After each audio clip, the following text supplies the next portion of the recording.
Buccaneers, they will be interviewing Mike McDaniel today for their open offensive coordinator job, a job that it was interesting, Aaron. I saw yesterday on the social medias that apparently T-Crass said, don't let him out of the building. Lock him in? Yeah, which I get that sometimes you hear that in free agency sometimes. They won't let a guy out of the building until the deal is done. I think it's very difficult with a guy like Mike McDaniel, who still is being talked about potentially with some teams as a head coaching candidate, to say, hey, you're not getting out of the building until this deal is done. Like, if you're Mike McDaniel, you're not just taking the Bucs offensive coordinator job if you think there's a head coaching position out there. Maybe not. You might, maybe not. Sometimes we don't know.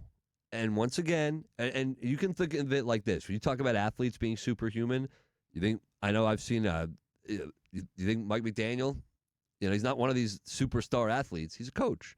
So he looked exhausted mentally, just worn down by the end of the season. Why would you take head coaching interviews if you didn't want to be a head coach?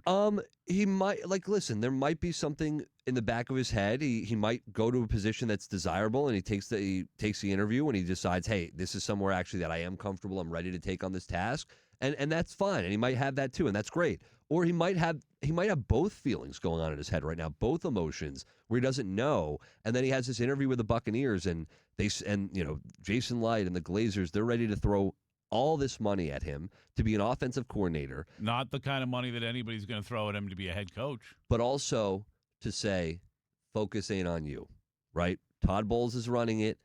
Run this offense. Get comfortable. Relax, right? That stress that was on your plate, now, of course, it's a stressful job anyway, but it's not nearly as stressful as being the head coach of a team. When you can have, on top of it, and we've talked about this before, and I heard it being talked about yesterday as well, but it's something you and I have discussed. Todd Bowles focuses on the defense. That's his baby. Mm-hmm. Now, whether or not he should bring in a DC to help out, that's a different type of conversation. But what we do know, and what we've talked about and what we have known for years, is Todd Bowles leaves the offense to the offensive coordinator, right? Todd Bowles lets the offensive coordinator have complete control of what's happening with the offense. And for someone like Mike McDaniel, that's attractive. That's attractive to be. Is it attractive, more attractive than way more money? And a head coaching gig. It depends on who's giving him that money. What about for you? Would you take far less money to be an offensive coordinator than a head coach? If it means being an offensive coordinator for Chris Godwin and Bucky Irving and this offensive line and Baker Mayfield for a lot of money in warm weather Tampa Bay, or being the head coach of, let's say, the Cleveland Browns, yeah, it's a conversation and a debate in my head that I'd have to have. And what about the Atlanta Falcons? Because that's one of the teams that's interviewing. All right, it doesn't mean that they're going to offer them the gig. Right, they might not offer him that job. Now he has a lot of connections there. Now with Matt Ryan in the organization, you don't wait. If you're him, you don't wait to see if they're going to offer you that job. You don't go, hey, I really appreciate it, Buccaneers, that you're giving me an opportunity to be the offensive coordinator. I'm not suggesting, Pat, that the lock him in the building theory is something that should happen. I'm talking, or even could happen. Right. I'm talking about in the long run. Right. He might go through the whole process of these head coaching interviews, and he might go through this process he will go through this process with the Buccaneers today, and then at the end of the tunnel, maybe a week from now, maybe he goes through all these other interviews, and he says, right now, where I'm at in my head mentally, I think it might be a good time to just take a year or two off, maybe 3. I'm still young. Go back to where I'm comfortable. 3 years is 30 years in the NFL. Man. Okay, so 2 years, whatever it is. I'm just trying to give Bucs fans a heads up that you can maybe have an offensive coordinator for more than 1 year. I think it's a lot less likely with McDaniel than just about anybody else, though. I think that's fair, and that's something you have to look into as well. And when T-Krez says lock him in the building, and I didn't hear T-Krez say that, but if he says lock him in the building, that's something you have to keep in mind that, hey, are you going to go another year if this offense is successful of McDaniel going, all right, I did 1 year away from head coaching, now I'm ready to go again? I would say if you think he's the right coach, you still make the move if he's willing to take the job, because who thought Dave Canales was going to go 1 year and get a head coaching gig? Who thought Liam Cohen was going to go 1 year and get a head coaching gig?